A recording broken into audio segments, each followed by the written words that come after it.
Le monde du web vous intéresse, vous rêvez peut-être même d'y travailler. Restez avec nous, cette émission Israël demain va tout à fait vous intéresser.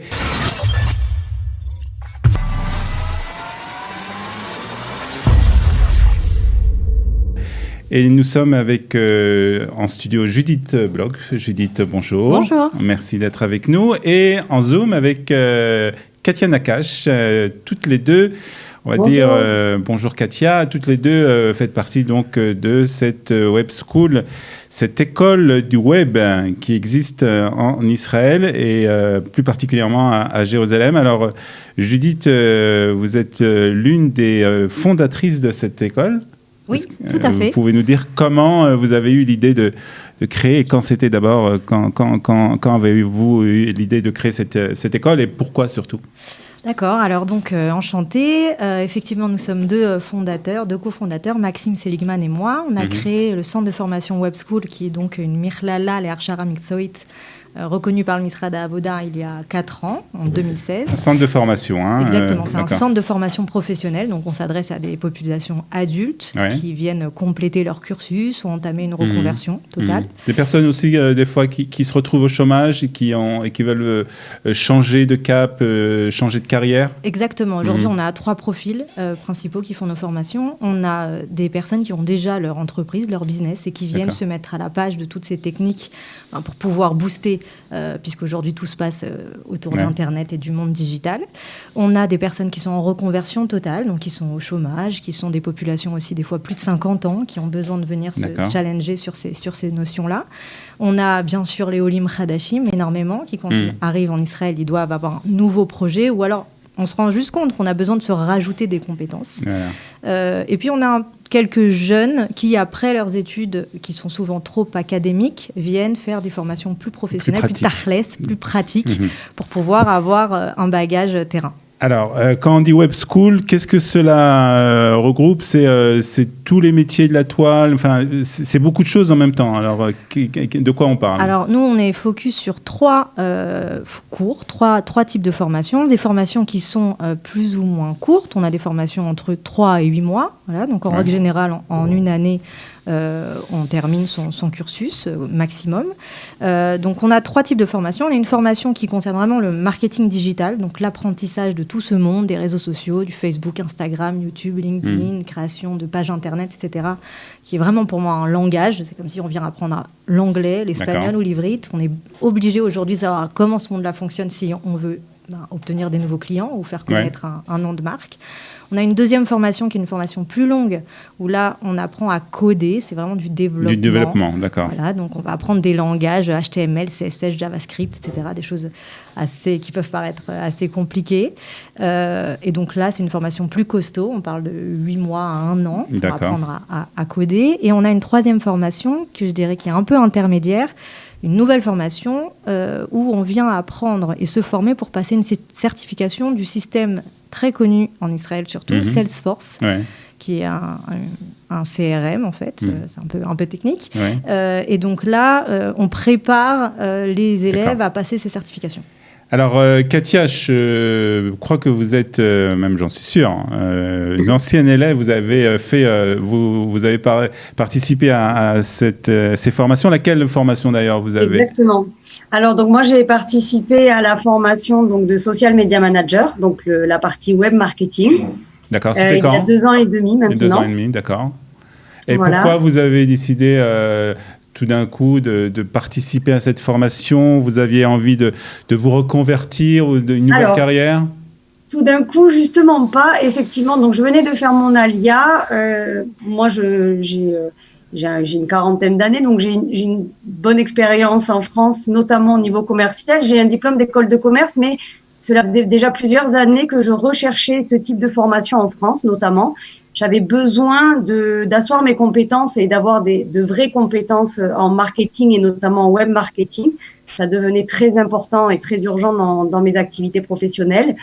Et lorsque je suis arrivée en Israël, grâce à de très bonnes campagnes de communication marketing, j'ai reçu très rapidement cette information sur ma page Facebook, sur mon fil d'actualité Facebook. Et donc, je me suis inscrite assez vite parce que c'était vraiment ce que je recherchais. Donc, en effet, oui, aujourd'hui, ça m'a permis de compléter mes compétences, voilà, complètement. D'accord. Donc aujourd'hui, non seulement vous avez étudié à Web School, mais vous faites partie de l'équipe dirigeante, on va dire, l'équipe qui participe et qui travaille au sein de cette école, puisque vous êtes responsable plus particulièrement de tout ce qui est francophone. Alors, on va revenir dans quelques instants à ce monde du francophone. Qu'est-ce que vous proposez justement comme formation pour les francophones ? Mais Judith, alors, je voudrais savoir de quelle manière ça se passe. C'est vraiment une école avec des classes, avec des cours qui ont lieu ? Comment ça se passe ? Exactement. Aujourd'hui, on a 3 centres de formation dans le pays. On a 2 centres à Jérusalem. On est originaire, les fondateurs sont originaires à la base de Jérusalem. On vit ici, donc on est un peu dans notre zone de confort. On a un centre dans la zone de Talpiot et un centre à Givat Shaoul. Et on a un centre à Tel Aviv. Donc, on a des salles de classe équipées avec des ordinateurs. Des professeurs. Des professeurs. Alors, on est très, très fiers d'avoir plus de 50 professeurs qui travaillent tous les jours sur le terrain. Des professeurs qui aussi, pour certains, sont des anciens élèves à nous, après avoir acquis un petit peu d'expérience. Et surtout, qui viennent de partout, des Israéliens, des Anglais, des Américains, des Canadiens. Ça dépend dans quelle langue on fait la formation. Et donc, tous les soirs, parce que ce sont surtout des formations du soir, puisque justement, c'est l'objectif est de former des populations adultes qui souvent travaillent à côté ou doivent gérer les enfants. Donc, on va dire que tout cet environnement s'agite vraiment à partir de 16h. Et tous les soirs, on a des cours à Tel Aviv, sur place, à Jérusalem. C'est des rythmes de 2 à 3 fois par semaine, pour que ça soit justement adapté au rythme de vie du Donc, travail. c'est des cours en hébreu en général. En général, c'est en hébreu. Pour la population donc, israélienne. Classique israélienne, exactement. Et Katia, vous êtes plus particulièrement responsable, et ça nous intéresse bien entendu à Studio Qualita, vous êtes plus particulièrement responsable de tout ce qui est francophone. Alors, exactement. Alors d'abord, qu'est-ce que vous proposez d'abord ? Vous proposez les mêmes cours aux francophones ? Alors oui, tout à fait. Ce sont les mêmes cours. Je pense ce qui différencie la section francophone, en tout cas je parle de ce que je connais, c'est qu'on a effectivement énormément de personnes qui ont besoin, donc ce que vous disiez tout à l'heure, de se reconvertir quand ils arrivent en Israël. Nombreux d'entre eux n'ont pas la possibilité de continuer leur activité, l'activité qu'ils avaient en France. Et j'ai l'impression que c'est une population, la population française a besoin d'être vraiment accompagnée. Et c'est pour ça que je pense que l'on a cet accompagnement qui est en plus. Alors quand vous dites ils ont besoin d'être accompagnés, on a un peu l'habitude de connaître la population francophone, en tout cas ceux qui viennent de France, de personnes qui sont pas très rigides, c'est-à-dire que c'est un peu difficile pour eux de changer d'habitude, de changer de cadre. Est-ce que vous rencontrez ces problèmes avec cette population ? Par définition, pas tant que ça, parce que les personnes qui nous contactent sont des personnes qui ont déjà réfléchi à ce sujet, mais en effet, on revient effectivement à ce que je disais tout à l'heure, c'est qu'ils ont vraiment besoin d'être orientés. En fait, je les conseille énormément lorsque l'on se rencontre la première fois, vraiment de voir si nos formations correspondent à leur projet. Est-ce qu'elles peuvent répondre à leurs demandes, à leurs besoins ? Ça, c'est vraiment important. Ils ont besoin de ça parce qu'effectivement, ils sont un peu perdus, c'est vrai. Ils ont quand même cet esprit ouvert de prime abord, parce que sinon, ils ne viendraient pas vers nous. Mais effectivement, il s'avère que de temps en temps, on se rend compte que soit leur projet n'est pas assez mûr, soit ce n'est pas exactement ce qu'ils recherchent, mais essentiellement et généralement, oui, ils ont besoin d'être rassurés. On les accompagne énormément avant, pendant et après la formation. Et je pense que c'est une petite particularité que l'on a avec la population française, vraiment. Après, le contenu de la formation est le même. D'accord. Alors, est-ce qu'il faut des compétences particulières, des qualités particulières pour rentrer dans ce cursus des cours de Web School ? Judith, Katia, oui, moi je veux que je réponde. Alors, effectivement, d'abord, il y a des examens à l'entrée, des petits tests. On fait des entretiens au préalable. Comme disait Katia, on vérifie si c'est en adéquation avec le projet, s'il y a un projet derrière, puisqu'on a des gens qui viennent pour un vrai projet professionnel et d'autres pour une reconversion. Il nous arrive de dire à des personnes, c'est pas le moment pour vous, attendez un petit peu. Donc, il y a vraiment une volonté, d'ailleurs, pour créer aussi des homogénéités dans la classe. Il y a une orientation qui est faite. Il y a une orientation qui est faite, évidemment. Mais à la fois, on est sur quand même du tout âge et tout profil, et c'est ça qui fait la richesse de nos classes. Alors, justement, et des origines aussi. Alors, justement, donc, ça, c'est intéressant parce que on va parler d'un sujet qui est aussi très intéressant. C'est des partenariats que vous avez lorsque vous nous parlez que vous avez des personnes de tous les secteurs, de tout âge et qui viennent de populations différentes. Je crois que vous avez un partenariat très intéressant et original avec la population harédite, la population orthodoxe religieuse. C'est un changement qu'on voit dans la population orthodoxe religieuse, de voir des personnes qui se mettent à ces métiers du web. Alors effectivement, on a depuis 2 ans travaillé vraiment, c'est du travail de terrain de notre part, pour aller se faire connaître auprès de cette population israélienne, puisque on est français d'origine, donc il y avait tout à faire. Et donc on a un partenariat avec le Merkaz Kivun sur Jérusalem, qui est un centre qui est là pour aider et pousser les populations haredim à se former, à trouver du travail. Oui, enfin, en tout cas, à notre niveau, on sent effectivement qu'il y a une évolution. D'accord. Et surtout qu'il y a une volonté d'État, puisque ce sont des budgets d'État, avec des associations et des organismes reconnus d'État qui poussent.